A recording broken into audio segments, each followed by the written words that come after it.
की गुणवत्ता को प्रभावित किए बिना निजी स्वास्थ्य सेवा को अधिक किफ़ायती कैसे बनाया जाए। तो देखभाल की गुणवत्ता कैसे और ज़्यादा अच्छा बनाया जा सकता है वो देख लेते हैं। निजी क्षेत्र की स्थितियों को बदलने वाले नीतिगत उपकरणों की एक विस्तृत श्रृंखला को शामिल करें। ऐसी नीतियों को हमारी राष्ट्रीय स्वास्थ्य नीति में शामिल किया जाना चाहिए। तो निजी क्षेत्र की जो कुछ नीतियां हैं उनमें बदलाव होना चाहिए। अति महत्वपूर्ण नीतियों की आवश्यकता है जो कम या बिना किसी सरकारी सब्सिडी के स्वयं भुगतान वाले उपभोक्ता के लिए भी निजी स्वास्थ्य देखभाल लागत को कम करती हैं।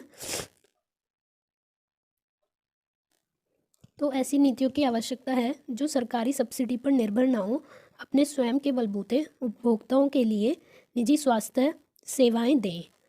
बिजनेस प्रोसेस इनोवेशन को प्रोत्साहन करना और प्रचार करना, जैसे कि एग्जाम्पल है अरविंद आई क्लिनिक और नारायण हृदयालय। इनके द्वारा कम लागत पर इनोवेशन किया जाता है और स्वास्थ्य सेवाएं प्रदान की जाती हैं। किफ़ायती और प्रभावी निजी स्वास्थ्य बीमा उत्पाद बनाना एक अन्य महत्वपूर्ण विकल्प है। तो निजी स्वास्थ्य जो बीमा उत्पाद है वो भी बनाया जा सकता है। हेल्थ केयर में टास्क शिफ्टिंग लागत को कम करने के लिए एक साक्ष्य समर्पित साधन है, विशेष रूप से अल्प पुनर्जीवित सेटिंग में। तो हेल्थ केयर में टास्क शिफ्टिंग को कम किया जा सकता है थोड़ा, और उसे पुनर्जीवित किया जा सकता है। National commission for allied and health care profession act 2021 इस दिशा में एक बढ़ावा हो सकता है। और national commission for allied and health care promotion act क्या है वो आपको वीडियो के अंदर पता चलेगा।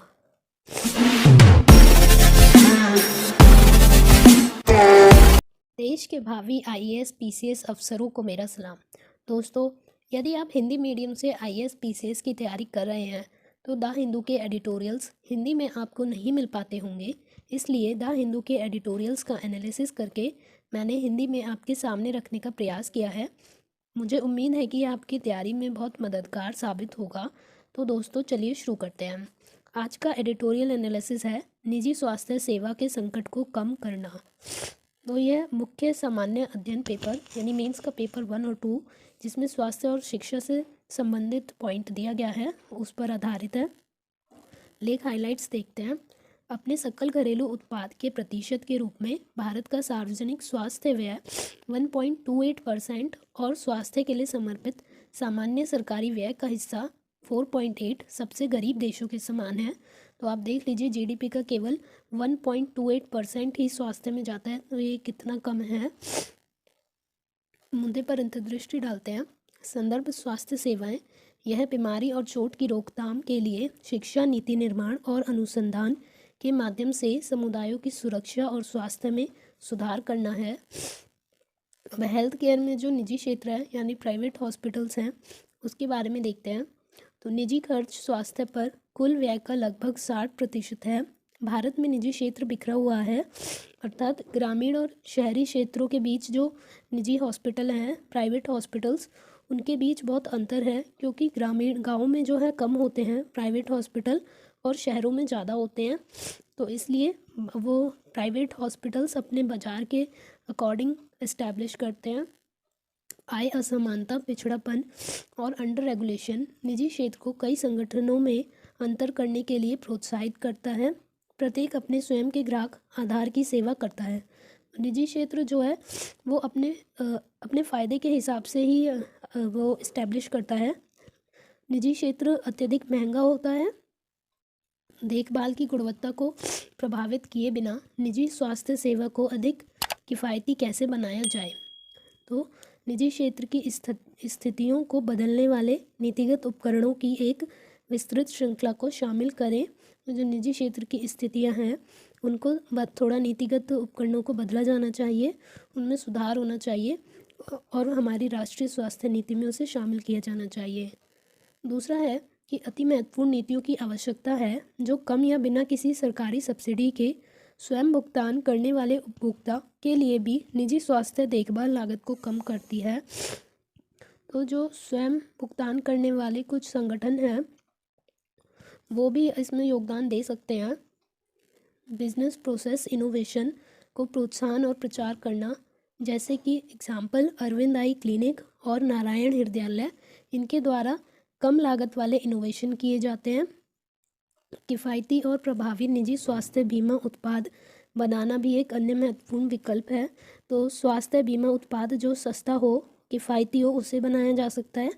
हेल्थ केयर में टास्क शिफ्टिंग लागत को कम करने के लिए एक साक्ष्य समर्पित साधन है, विशेष रूप से अल्प पुनर्जीवित सेटिंग में। तो हेल्थ केयर में टास्क शिफ्टिंग लागत को कम किया जा सकता है। तो इसके अलावा national commission for allied and health care profession act 2021, इससे भी स्वास्थ्य सेवा में सुधार किया जा सकता है। National commission for allied and health care profession act क्या है, उसके बारे में देख लेते हैं। केंद्र व राज्य सरकारों के अधीन सभी महत्वपूर्ण सरकारी एवं प्राइवेट स्वास्थ्य संस्थानों की विभिन्न व्यवसायों जैसे medical lab sciences, radiology technology, radiotherapy technology, dialysis technology, operation theatre technology, इससे जुड़े लाखों एलाइड और हेल्थ केयर प्रोफेशन का राष्ट्रीय प्रतिनिधि संगठन है, जो कि विश्व स्वास्थ्य संगठन का भी सदस्य है। इस कानूनी संस्था के स्थापित होने पर देश के स्वास्थ्य क्षेत्र में कार्यरत एलाइड हेल्थ प्रोफेशनल्स की शिक्षा व सेवाओं की व्यवस्था में व्यापक सुधारों की उम्मीद है। इसके अतिरिक्त इनके पंजीकरण होने से प्रस्तावित स्वास्थ्य की सभी ढांचागत योजनाओं में इनकी ज़रूरत कमी व संख्या अधिक का अनुमान भी सही लगाया जा सकता है। तो जो स्वास्थ्य क्षेत्र में कार्य कर रहे एलाइड हेल्थ प्रोफेशनल्स हैं और स्वास्थ्य सेवाएं हैं, उनसे संबंधित हम जो डाटा है वो सही कलेक्ट कर सकते हैं। इस कानून के क्या फ़ायदे हैं वो देख लेते हैं। इस बिल के पास होकर कानून बनने से अलाइड एवं हेल्थ केयर प्रोफेशनल्स, जिसमें 56 कैटेगरी आती हैं, के प्रोफेशनल एजुकेशन स्टैंडर्ड में सुधार होगा। अलाइड एवं हेल्थ केयर प्रोफेशनल्स का पंजीकरण एवं लाइसेंस शुरू हो जाएगा, जिससे कि डॉक्टरों का होता है प्रैक्टिस और क्वालिटी ऑफ सर्विस सुधरेगी। कानून आने से देश भर में खुले हजारों पैरामेडिकल इंस्टीट्यूट कंट्रोल में होंगे, ताकि उनमें आवश्यक स्टैंडर्ड का पालन किया जा सके। तो हेल्थ केयर सेक्टर को लेकर जो विश्व में अभ्यास हो रहे हैं, उसमें कनाडा का एग्जाम्पल देखते हैं। दोस्तों, ये आप अपने मेंस में एग्जाम्पल के तौर पर डाल सकते हैं कि विश्व में कनाडा का जो एग्जाम्पल है वो हेल्थ केयर सेक्टर को कैसे प्रमोट करता है, उसके बारे में आप डाल सकते हैं। तो कनाडा ने क्या किया है कि क्षेत्रीय स्वास्थ्य बोर्डों की कल्पना की है। वे क्षेत्रों के भीतर समान रूप से देखभाल का आयोजन करते हैं, बड़े पैमाने की अर्थव्यवस्थाओं का फ़ायदा उठाते हैं और स्वास्थ्य देखभाल की लागत कम करते हैं। तो जो कनाडा है वहाँ क्षेत्रीय स्वास्थ्य बोर्ड स्थापित किए गए हैं, ताकि हर क्षेत्र में पास ही लोगों को गवर्नमेंट हॉस्पिटल मिले, उन्हें स्वास्थ्य सेवाएं मिले, बहुत दूर ना जाना पड़े और वहाँ पे समान रूप से सबकी देखभाल हो। बोर्डों के पास समुदायों से पर्याप्त प्रतिनिधित्व और निर्धारित करने के लिए पर्याप्त शक्ति है। स्वास्थ्य नीति और संसाधन आवंटन, स्वास्थ्य सेवा प्रदाताओं की अधिकतम संख्या पर रोक लगाना, देखभाल के कामकाजी नेटवर्क बनाएं। स्वास्थ्य सेवा प्रणाली जो हमारी भारत की है, उसके साथ क्या मुद्दे हैं वो देख लेते हैं। तो यहाँ पे अपर्याप्त चिकित्सा अवसंरचनाएं, यानी कि हेल्थ की जो इंफ्रास्ट्रक्चर है वो बहुत कम है, स्पेशली गवर्नमेंट का हेल्थ इंफ्रास्ट्रक्चर अच्छा नहीं है। जनशक्ति की कमी है, यानी लोग जो जुड़े हुए हैं वो कम है, जितनी ज़रूरत है उतने ज़्यादा डॉक्टर्स, नर्सेज, इन सब की कमी है। खराब स्वास्थ्य सुविधाएं हैं। कुपोषण तो अत्यधिक है ही। दोस्तों, कुपोषण से संबंधित मैंने 2 वीडियो बनाए हुए हैं, आप उन्हें आई बटन में जाकर चेक कर सकते हैं और देख सकते हैं। निजी क्षेत्र की सीमित भूमिका, निजी क्षेत्र जो है प्राइवेट सेक्टर, उसकी लिमिटेड रोल है, और संचारी रोग, ये यहाँ के भारत के जो स्वास्थ्य सेवा है उससे संबंधित मुद्दे हैं। अब स्वास्थ्य सेवा की देखभाल के लिए क्या पहल की जा सकती है वो देखते हैं। दोस्तों, इससे पहले यदि आपने चैनल सब्सक्राइब नहीं किया है तो चैनल सब्सक्राइब कर लीजिए। यहाँ आपको डेली हिंदू के एडिटोरियल्स का हिंदी में एनालिसिस मिलता है। तो जो स्वास्थ्य देखभाल क्षेत्र है उसके लिए राष्ट्रीय स्वास्थ्य मिशन चलाया गया है, आयुष्मान भारत, प्रधानमंत्री जन आरोग्य योजना, राष्ट्रीय चिकित्सा आयोग, पीएम राष्ट्रीय डायलिसिस कार्यक्रम, जननी शिशु सुरक्षा कार्यक्रम, राष्ट्रीय बाल स्वास्थ्य कार्यक्रम, ये सभी कार्यक्रम चलाए गए हैं हेल्थ सेक्टर के लिए। तो वे फॉरवर्ड देख लेते हैं। सबसे पहला है स्वास्थ्य अनुरक्षण संगठन। स्वास्थ्य अनुरक्षण संगठनों जैसे कि प्रदाताओं के संगठित नेटवर्क बनाना जिससे आसानी से संचालित किया जा सके।